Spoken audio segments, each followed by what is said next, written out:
Okay, now we need to talk about graphing functions in more detail. So when we go to graph a function, it's really no different than graphing any xy equation. Again, because y equals f of x, so the f of x is just replacing the y. So if you graph any equation, you make all the points x, y that satisfy the equation and connect the dots. Well, to graph a function, you basically do the same thing. The graph of a function is the collection of ordered pairs x, f of x, such that x is in the domain of f. So if I go to graph anything, any function, so let's say f of x equals 3x plus 2. The general idea here is I have to find all the ordered pairs that satisfy this function, such that the first component is my x and the second component is f of x. So one way you learn to graph anything is to do an xy or xf of x chart.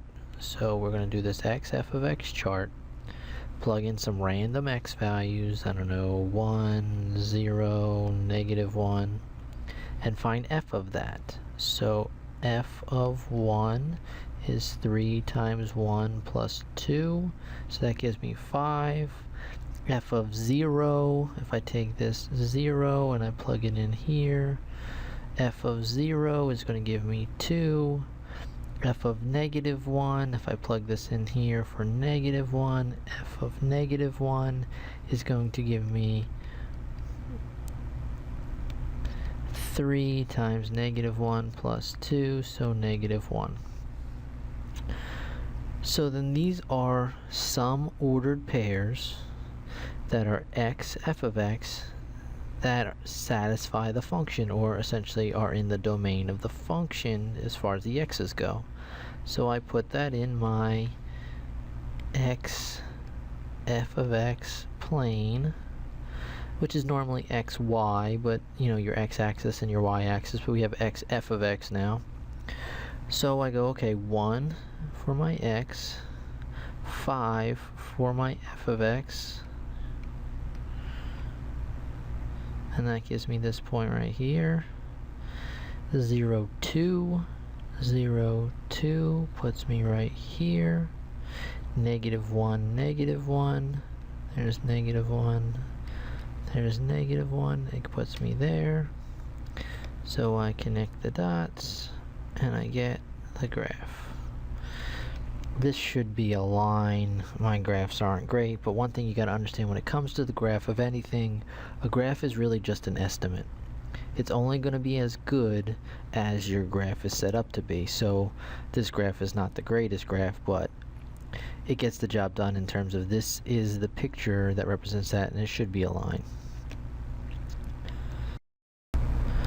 Okay, so one thing we need to start doing is looking at graphs in a little bit more detail, and then also coming up with better ways to graph things other than the XY chart, because that XY chart is just sometimes too time consuming. So let's look at some details first. We can label a graph as either increasing, decreasing, or constant, or a combination of the three. So let's look at the definitions first, and then we'll talk about how we can write them down. So a function is increasing on an interval if for any x1 and x2 in that interval such that x1 is less than x2 and f of x1 is less than f of x2. Now, you know, lots of times with these definitions you read them a bunch of times and they might not make sense, but simplest way to talk about increasing is that your graph is going up from left to right. You always read your graphs the same way you read a piece of paper. So the graph is going up from left to right, or down from left to right, or not changing at all from left to right, but we read it from left to right. So increasing, the simplest way to talk about increasing is it's going up from left to right. Now you could see this if I take a graph that is going up from left to right. Okay, this is my function, right? It's going up from left to right. Here's x1, here's x2. Clearly x1 is less than x2. If it's on the x-axis, it's to the left, so it's less than. Then I look at the corresponding y values. So there's the point for x1. This would be f of x1. And then here's the point for x2, so this would be f of x2. So you look at that and go, okay, well, clearly on the y-axis, or the f of x axis, f of x2 is bigger than f of x1. So x2 is bigger and f of x2 is bigger, and that would only happen if my graph is going up from left to right. So increasing, this right here is the idea of the definition, but really the easiest way to say is it's going up from left to right. So then you look at decreasing.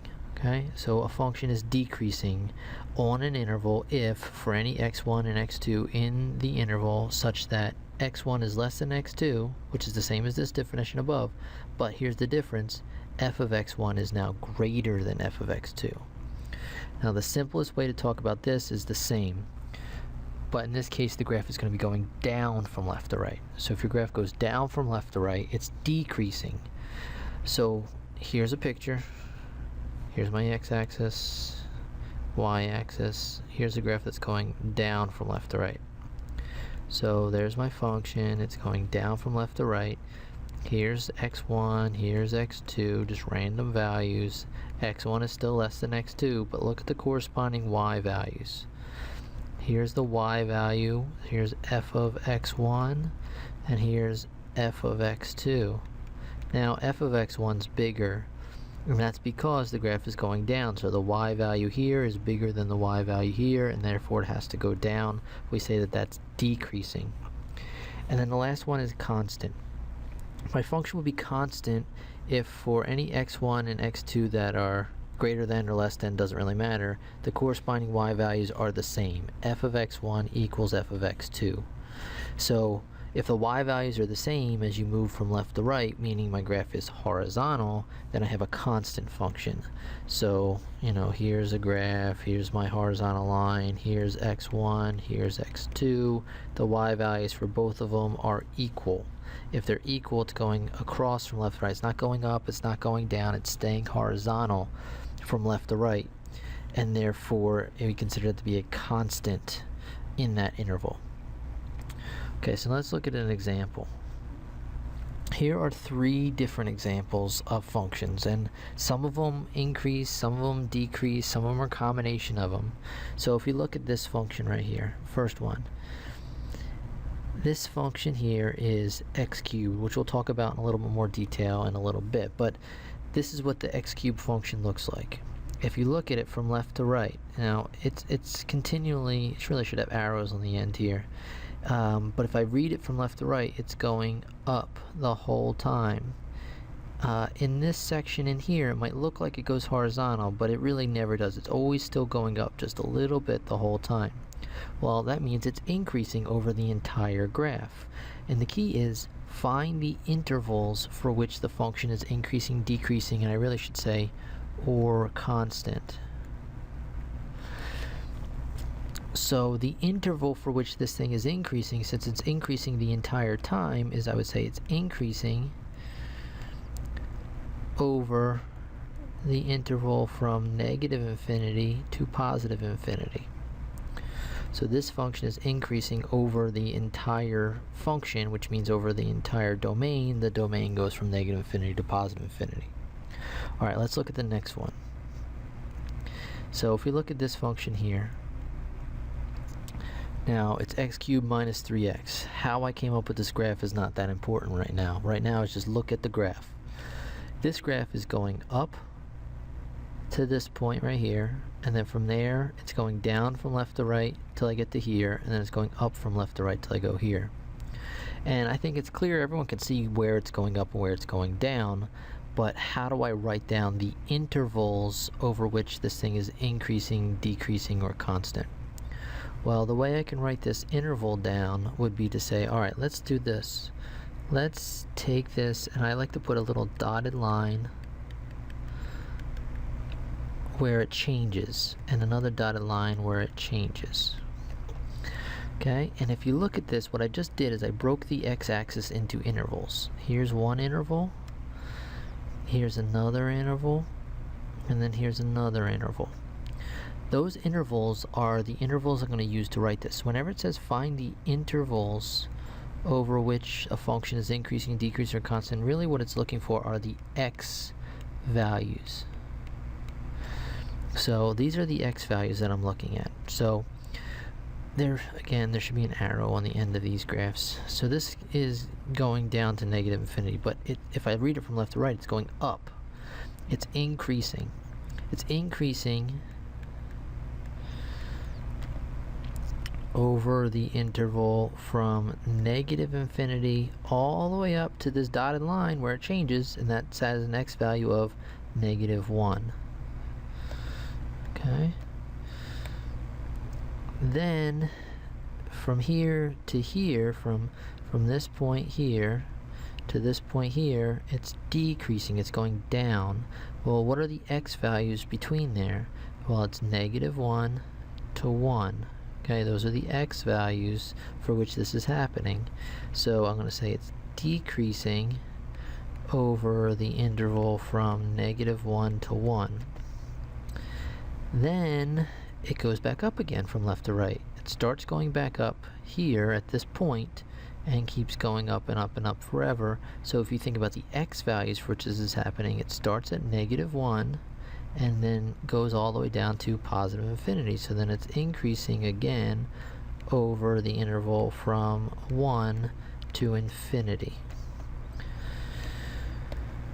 So like I said, sometimes the easiest way to look at this is to sort of separate it and say, all right, here's the places where it's changing. Now I have these intervals that I can write down as far as the x-axis goes.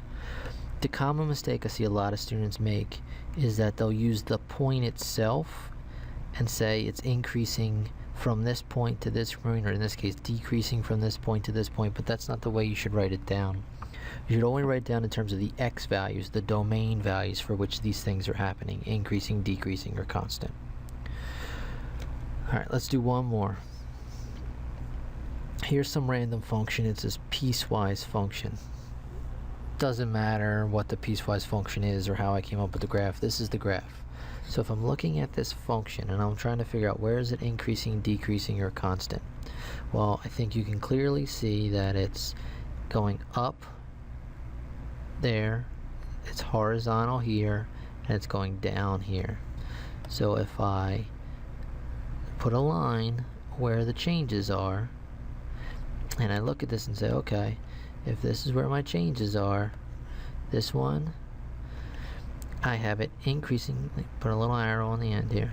Okay, it's increasing, which we'll use a positive lots of times to denote that. It's decreasing here, we'll use a negative to denote that.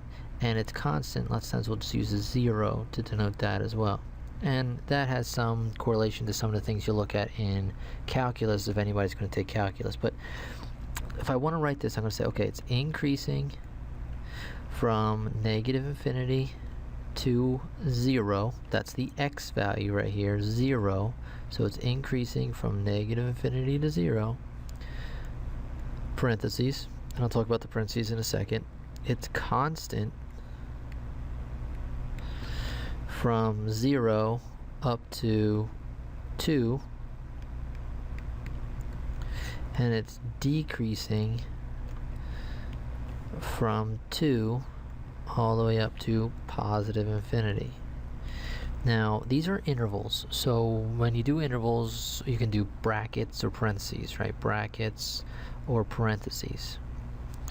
Bracket means included, parentheses means it's not included, right? So I put parentheses around everything. If you look at all these ones, there's parentheses around the whole thing. The reason why I put parentheses is I had -1, say for this function right here, -1, 1 are the changeover values. It's where it's changing from increasing to decreasing or vice versa. So I can't really include that in an increasing interval or a decreasing interval because it's the changeover point. Same thing here, 0, 2. These are the changeover values, the x values for which it changes. So I'm not going to include those in anything. So whenever you're doing these increasing and decreasing, typically we'll use parentheses around the endpoints because that's where it's not doing anything. It's changing over from increasing to decreasing or decreasing to increasing.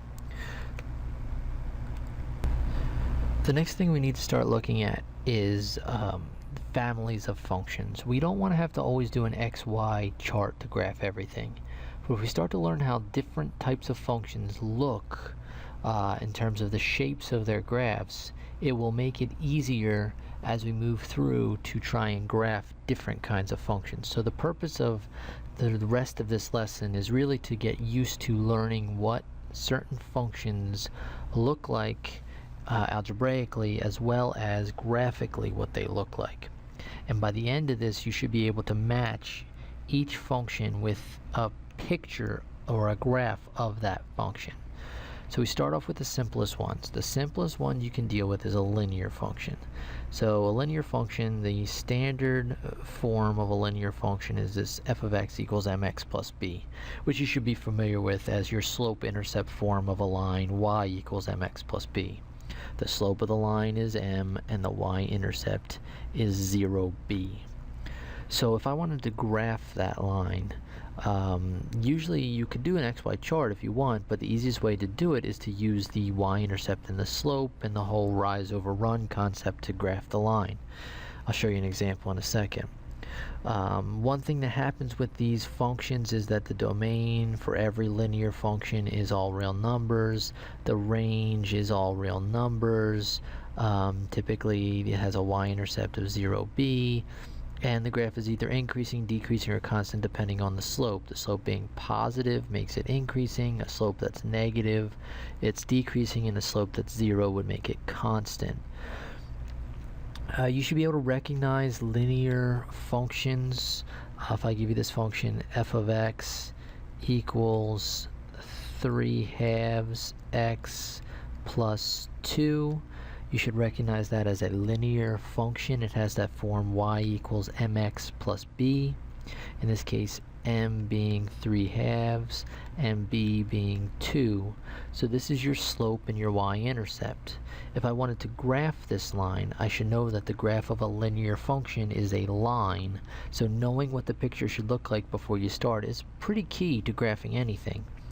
So the linear function, I know the graph should be a line because it's a linear function. If I want to graph this, I could do an f of x chart, but what I'm going to do is use another concept, which is using the slope and a point, in this case the y-intercept, to draw the graph. So I have this f of x, or remember this could also be y. I have a y-intercept of 2. So it's right there. But then I have a slope of 3/2. Now if I look at my slope of 3/2, I can also think of that as rise over run. So if I go rise positive 3, 1, 2, 3, that now puts me at 5. And then if I run 2, 1, 2, I'm now at this point. That was a rise of 3 and a run of 2. Okay? 3, 2. If I do that again, rise 3, run 2, I'll get another point, and another point, and another point, and I can draw my graph using those points. Again, I knew it was going to be a line because it was a linear function, and one way to graph these linear functions is with the slope and the y-intercept. If you don't like that method, you could always use the XY chart or f of x chart, but you gotta get used to this slope y-intercept stuff because it will come up again in other aspects. But this is one way to graph it. The key is I knew this was a linear function because this has the same form as that. There are two specific types of linear functions that come up, one called a constant function and one called the identity function. So you have your constant function and you have your identity function. Now a constant function is f of x equals c, c being just some number. So anytime you have f of x equals a number, okay, that's what we call a constant function. The graph of that constant function will be a horizontal line through this y value. Essentially what this is a y value, an f of x value. So if I said f of x equals 3, This is a constant function. Now it's a linear function still, but we consider this to be a constant function. I could also write this as 0x plus 3. So it's in that mx plus b form. So that's why it's still linear. The graph is still a line. And what it would be is, here's a 3 on the f of x value, or f of x axis. I would be this horizontal line through 3. This would be the graph of my function f of x. Another common function in terms of linear functions is something called the identity function. So if I look at this identity function here, the identity function is this function f of x equals x. Okay? If you look at f of x equals x, this is the same thing as x plus 0. You can think of it as, okay, the slope is 1 and the y-intercept is 0. If I go to draw this, what this line is, simplest idea is, it's this 45-degree line basically that cuts the xy plane in half diagonally. Every point on this line has the same x and y coordinates, so like 1, 1, 2, 2, 3, 3. These will all be points on this line. If f of x equals x, f of x and x are equal, which means that they're the same. That's where the 1, 1, 2, 2, 3, 3 come in. This line is going to be important when we talk about inverses. So just keep this in mind. F of x equals x is called the identity function. It cuts the xy axis in half diagonally, essentially 45 degrees this way, and this way is your 45 degrees. And we'll talk more about degrees and so on when we get to trigonometry. The next function we need to look at is the squaring function. The squaring function is simply just going to be f of x equals x squared, hence the name, the squaring function. Generally, the shape for all these squaring functions will be a U-shaped curve. We call that U-shaped curve a parabola. Okay. The domain for this function is all real numbers. The range for this function is not all real numbers, because when you square anything, you'll always get a non-negative value. You either get 0 or positive. So the range is all non-negative real numbers. This function, we consider this function to be even. That has something to do with the power, but mainly has to do with some of the symmetry of the function. We'll talk about that in a second. It has an intercept at 0, 0. That's both the x and the y-intercept. It's decreasing and increasing. It'll decrease from negative infinity to 0 and increases from 0 to infinity. It's symmetric with respect to the y-axis, and that has something to do with the fact that it's even. And it's got a relative minimum or a low point at 0, 0, which is the intercept. If you look at the graph of this function, it looks like this. This would be f of x equals x squared.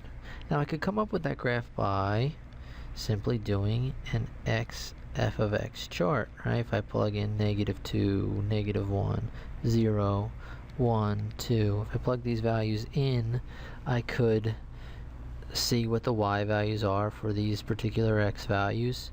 And so I plug -2 in, I square it, I get -2 squared, which is 4, -1 squared is 1, 0, 1, 4. And if I look at these points, well, I got 0, 0, right? -1, 1, so there, -2, 4, so there, and so on, 1, 2, this will be 1, this will be 4. And what happens is I keep doing this, I'm going to get the shape of this parabola. Now here's the thing, anytime you have to graph another x squared, it should have the same shape. Okay. Now also, this idea of symmetry.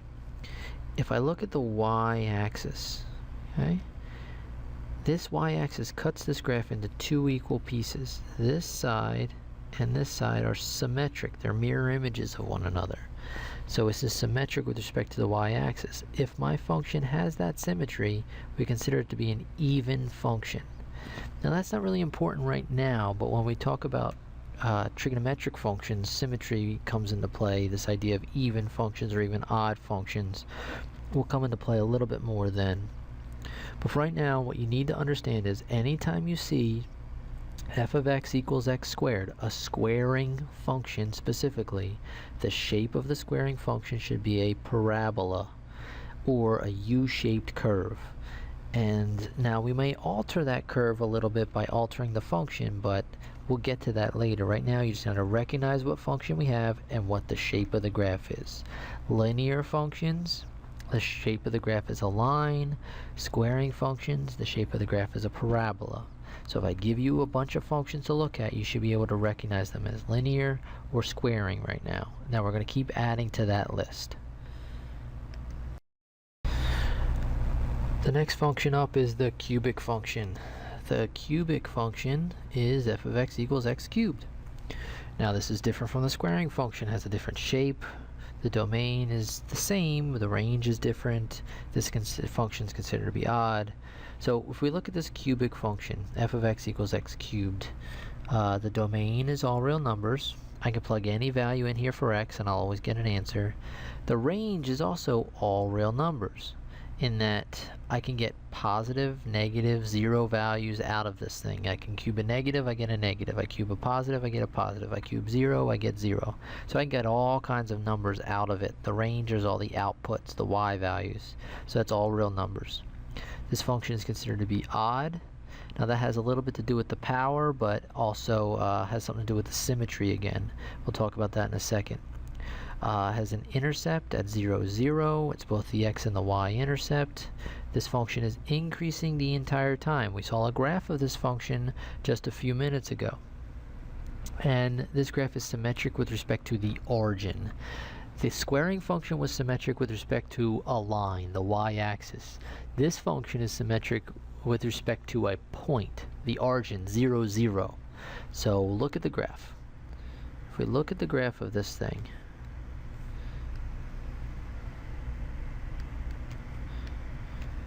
it looks like this. Okay, this would be f of x equals x cubed. Again, I could come up with that graph right now just by doing an x f of x chart. Plug in some x's, just random, -2, -1, 0, 1, 2. Figure out what the y value is, -8, -1, 0, 1, 8. So I connect the dots and I get, essentially something that looks like this. You can see that this function is increasing over the entire graph. We talked about that already. Anytime you see a cubic, we have any cubic that we have is generally going to have this same shape to it.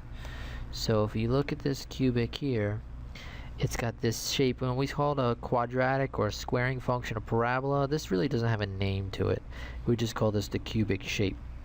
But anytime you see a cube, you got to think this shape, this snake shape, this S shape, whatever you want to call it. This is the cubic shape.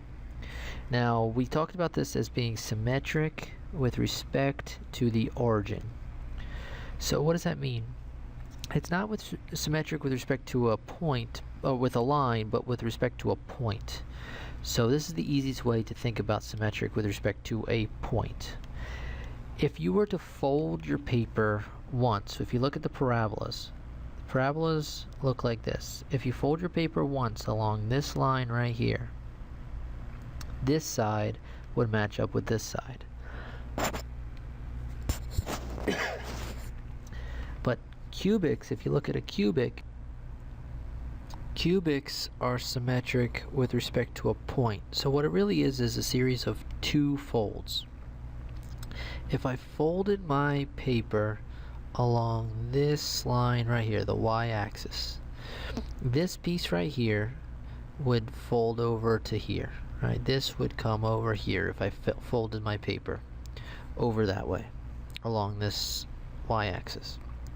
This piece does not match up with the other piece like it did with the parabolas.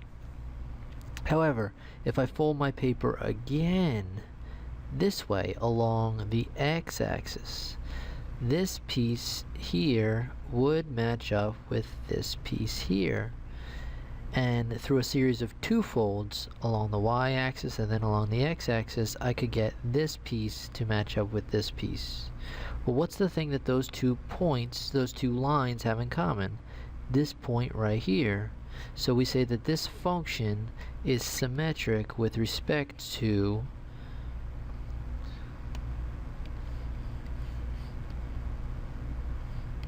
this point.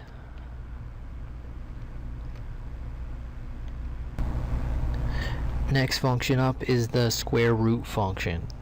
Square root function called square root function because it's f of x equals the square root of x. Has some features. Domain, not all real numbers. It's only non-negative real numbers. You can only take the square root of 0 or positives. So the domain is only the non-negative real numbers. The range, same thing. Those are the only answers you'll get out of the square root function. The graph has an intercept, 0, 0. Both the x and the y intercept the same point, 0, 0. And the graph is increasing over its entire domain. The domain is 0 to infinity. So if we look at the graph of the square root function, it looks like this. And this would be f of x equals the square root of x. If you see, it's increasing, but the domain is only, if you look at this, is only from an x value of 0 onward to positive infinity. There is no graph over here. Okay, this is the negative x-axis. I can't plug any of these x's into this square root function, therefore the graph isn't located over here. It has this curve to it, right? This is not a line, this should be a curve. It curves upward like this, and increases slower and slower. It curves up slower and slower as we go out, but it's always pointing up just a little bit.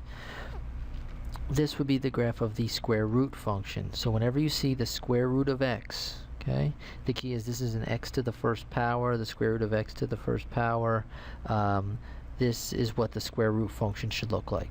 So you know what a linear function looks like, you know what a quadratic function looks like, or a squaring function, you know what the cube function is, and you know what the square root function is.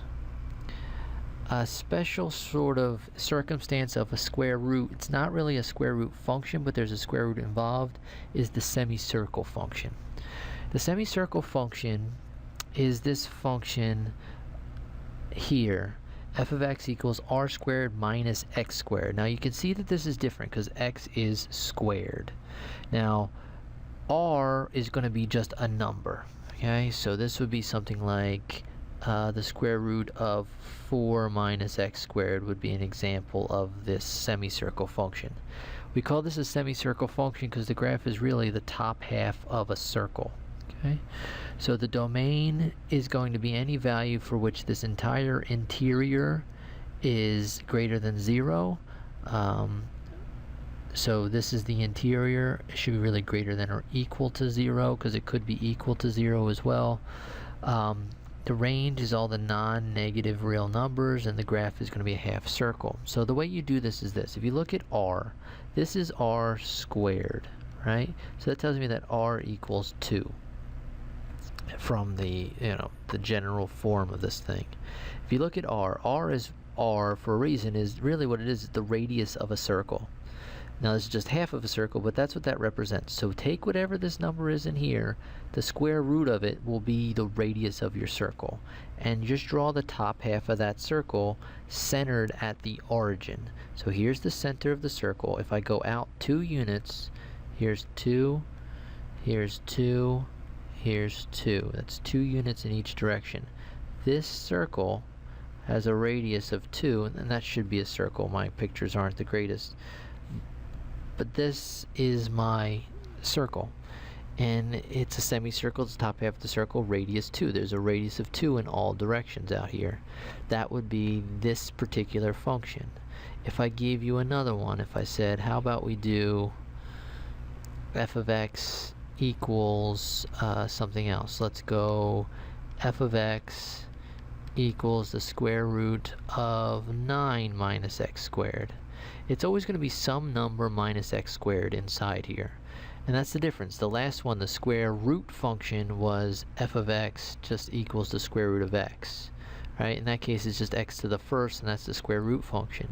Here we have 9 minus x squared, so that's telling me this is not the square root function, but the semicircle function. This value right here is r squared, therefore r equals 3, right? Take the square root of 9, you get 3. I have a semicircle where my radius is 3. So I go 3, 3, 3 units away from this center point. That's 3 units in every direction. Draw your semicircle, and that's the graph. It starts on one end, ends on the other end. So if you look at this graph, it's increasing to here, then decreasing to here, but it's this top half of a circle. Now this number inside here does not have to be a perfect square. Let me give you one more. If I said f of x equals the square root of 5 minus x squared. If you think about it, this is r squared. It's the same thing as every other one. I just didn't use a square here for this number. It's a 5. But if r squared equals 5, that tells me that r is the square root of 5. So that's my radius, which is no big deal to draw it. You just go square root of 5 out from the center. So here's square root of 5, here's square root of 5, here's square root of 5, away from the center, connect your dots. This is your half circle here, okay? So it starts here, ends here. That's that semicircle. Now square root of 5, if you think about where that's located, square root of 4 is 2, square root of 9 is 3, so square root of 5 is somewhere between 2 and 3, closer to 2. But that's the semicircle. So this number right here does not have to be a perfect square. It could be any number. That's going to be r squared. Take the square root of that number, that's your radius, and draw the top half of your circle. But you got to recognize the difference between this and this, okay? This one is this number minus x squared inside the square root. This one is just x to the first power inside the square root. Next function is the greatest integer function, often referred to as the step function. Or we could also consider this thing to be the floor function, or even the round down function, as I like to call it. Now, round down is not an official term at all. Typically you'll see greatest integer, step function, or you'll also see it considered to be the floor function. So this is the notation. The notation is this double barred bracket. So when you look at this double barred bracket, you would see this floor function or this step function. This is not absolute value at all.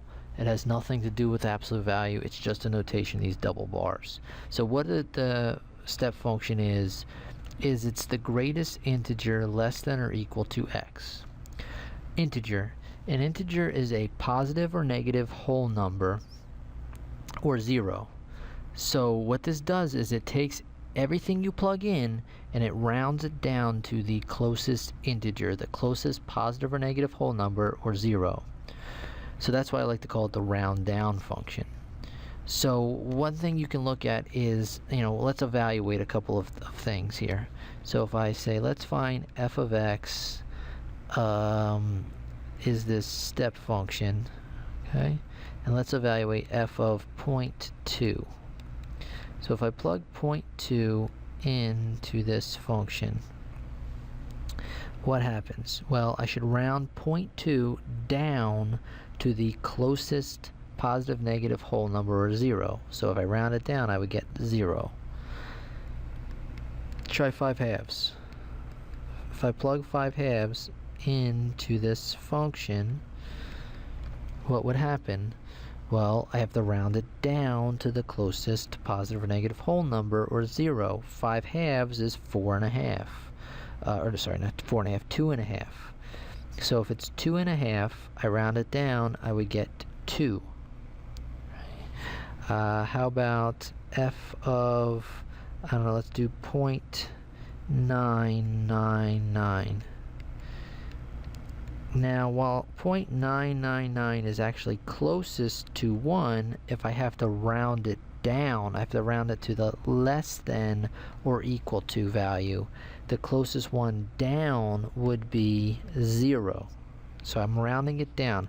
If I look at it on a number line, okay, here's 1, here's 0.999. I always have to round down to the closest integer. So let's do one more. F of negative 4.1. If I plug negative 4.1 into this function, I have to round it down. So negative 4.1. I have to round this down to the closest integer. And what a lot of people will say is negative 4. But if you really think about it, here's negative 4, here's negative 5, here's negative 4.1. If I round down, I always move to the left. The one to the left would be negative 5. So this rounds down to negative 5. So this is what it looks like to evaluate this step function. Okay, so now we need to graph this function. Now there's a reason why they call it the step function. If you look at the graph of this function, it looks like steps. So if you think about it, okay, if I take an x value of 0 and I plug it into this function, I'll get 0. If I take an x value of 1 and I plug it into this function, I'll get 1, because these are whole numbers and it should stay the same if it's a whole number. It doesn't round down, it stays the same. However, if I take any x value between 0 and 1 and I plug it into this function, I'll get 0. I'll get it to round down to 0. So all these values in here give me all the same y value. The second I get to 1, I jump up to 1. So I put an open circle here to show it's not included, and it jumps up to here. Now if I plug any x value between 1 and 2 into this function, those are all going to be rounded down to 1. So then it looks like this, and then jumps up to 2, and then so on and so on. And this is why it looks like steps. And the same thing will happen on the other side. It'll look like this. And so you have the series of steps. Each one's going to be at a particular whole number, positive or negative, depending on what value I'm plugging it in. Okay, one of the last major functions that we need to cover is a piecewise function. So we talked a little bit about a piecewise function before, and the idea is a piecewise function is just a function that's defined with multiple functions in one, so separate pieces. The key to a piecewise function is that you have to know which piece to use when. So if you look at it, we have 2x minus 3 when x is less than or equal to 1, and negative x plus 4 when x is greater than 1. Now, piecewise functions don't have to be defined by certain functions all the time, in that if you look at this one, this function has two linears, a linear for this piece and a linear for this piece. They're both in the form of mx plus b. They don't have to be linear. You can have one piece that's quadratic, one piece that's linear, one piece that's cubic. It doesn't have to be two pieces, it could be three pieces. Since we're beginning right now, we're going to talk about some simpler ones, so linear for each piece. But the key is this right here, the domain. You have to know which x's go with which piece. The easiest way, I think, to graph these is to look at your xy chart, or your xy plane, and then look at the break. Where one changes to the other, you have x is less than or equal to 1 for one piece, x is greater than 1 for the other piece. So the break is at 1. So I'm going to put a little dotted line right here. Now this dotted line has really not part of the graph, it's just showing me where the break is.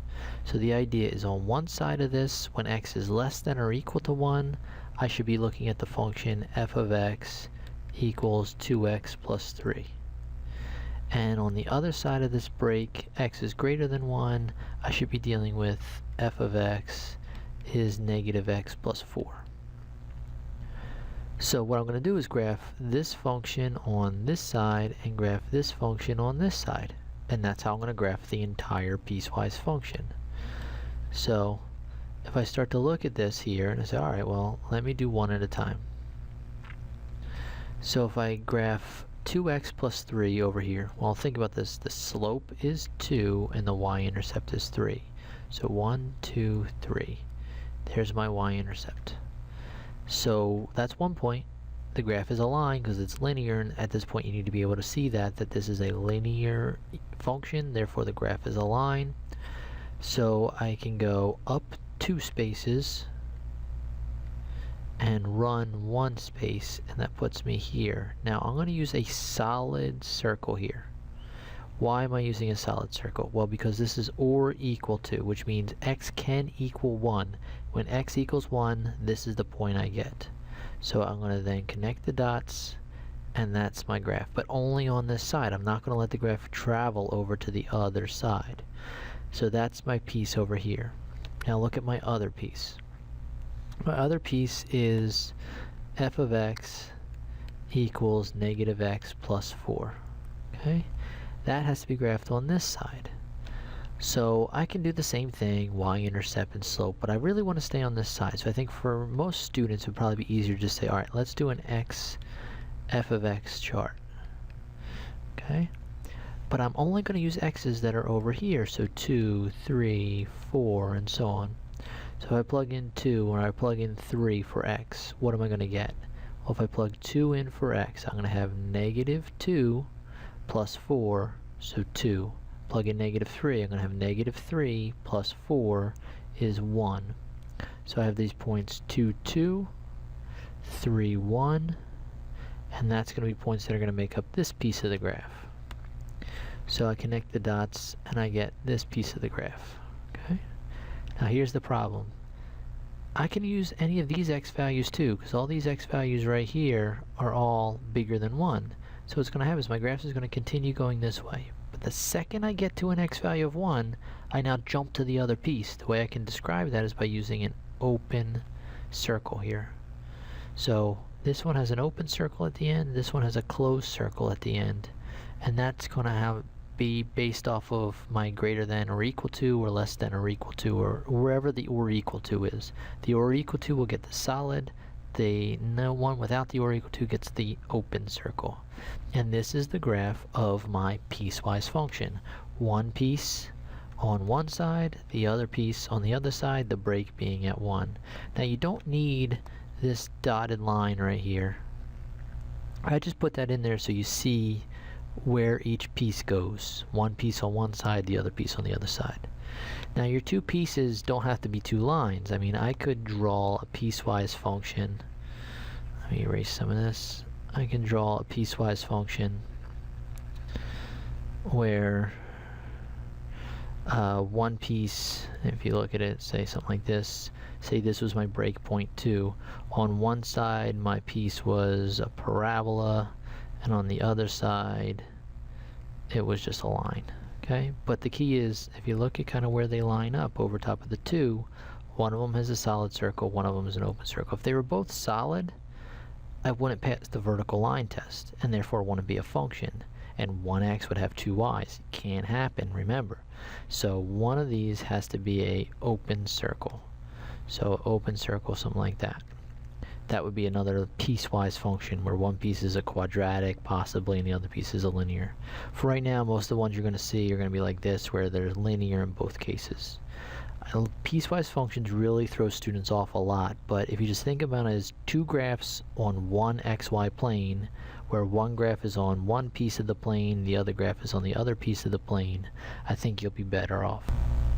Okay, the most common piecewise function that you'll ever deal with is the absolute value function. The absolute value function, which is this f of x equals the absolute value of x, is really a piecewise function, because we define an absolute value in pieces, really. If we look at the absolute value of x, the absolute value of x is defined in two pieces. X for x is greater than or equal to 0, or negative x for x is less than 0. Okay? So it looks like a piecewise function where both pieces are linear, and the idea is lots of people think the absolute value just makes everything positive, which in a way it kind of does, but what it really does is it represents a distance, and essentially what you think of is the absolute value of x. If x itself is greater than or equal to 0, then the answer is just whatever's inside the absolute value. If the thing inside the absolute value is negative, is less than 0, okay, then we have the answer to be a positive answer, right? But if it's already negative, if x is negative, and I multiply it by a negative, I now have negative x, which is now a positive value. But if I think about this as my function, right, it's two pieces. The break is at 0. So here's my 0. That's where my break in my graph is going to be. On one side, when x is greater than or equal to 0, I have to graph f of x equals x. When x is less than 0, I have to graph f of x equals negative x. So this gets graphed on one side, this gets graphed on the other side. So if I graph f of x equals x, slope of 1, y-intercept of 0, because this is really plus 0. So the y-intercept's at 0, I use a solid circle, because that's the or equal to 1. A slope of 1, so go up 1, over 1. So this is my point, this is my line. On the other side, y-intercept's also 0. Slope is negative 1, so I go up 1 and to the left 1, so I'm here. Now, this is going to be my line. Now, the second I get to this point, I'm going to have an open circle. Now, there's an open circle on top of a closed circle, so it looks like it connects, but that happens sometimes. You look at what this graph is, this is a V shape. Every linear x to the first power absolute value will have this V shape to it. So add that to your list of functions whose graphs you know the shape of. So we have our linears are just lines, our squaring ones are going to be our parabola shaped, we have our cubic shape, we have our semicircle, we have our square root, we have absolute value, we have our piecewise. So we'll take a look at all of them and when we wrap this up. So one more function to go. The cube root function. Cube root function, not a common one that you're going to see a lot, but just to give you what the graph looks like real fast, it looks like this. Okay. If you cover this part up here and just look at this piece looks a lot like the square root function. The difference is, when it comes to cube roots, it's an odd power or an odd root. You can take the odd root of negative numbers. So all these negative x's, I can plug into this function and I'll get a negative answer. So I get this other branch of the root function, and therefore I get this cube root picture. So this would be the cube root graph. So if we summarize all our graphs, f of x equals mx plus b, linear. Linear, the graph is a line, either increasing or decreasing, going down or horizontal, depending on the slope. F of x equals x squared. Parabola. Like that. U-shaped. The point of the bottom point of the parabola is at the origin. F of x equals x cubed is our cubic function. So that has this shape to it. This is this cubic shape. What else do we have? We have the square root function. That's f of x equals the square root of x. That one looks like this. Okay. We have our semicircle function. That's f of x equals the square root of r squared plus x squared. that's gonna, sorry, actually minus, that's key, minus x squared. That's gonna be this top half of the circle, the radius of the circle depending on r. We could do the step function. That's this absolute value, not the absolute value, it's the step function where you have the double bracket bar. In that case, the graph is my steps. Remember, it looks like this: open circle, closed circle, open circle, closed circle, open circle, and so on. And it keeps going in either direction. Right, now we have the absolute value function, which is my V shape. And the last one is my cube root function, which looks like this. So those are your basic functions, and really by the end of this section you need to understand which functions go with which shapes. And if you can do that, then you're set up really to do the next thing, which is transformations of these functions.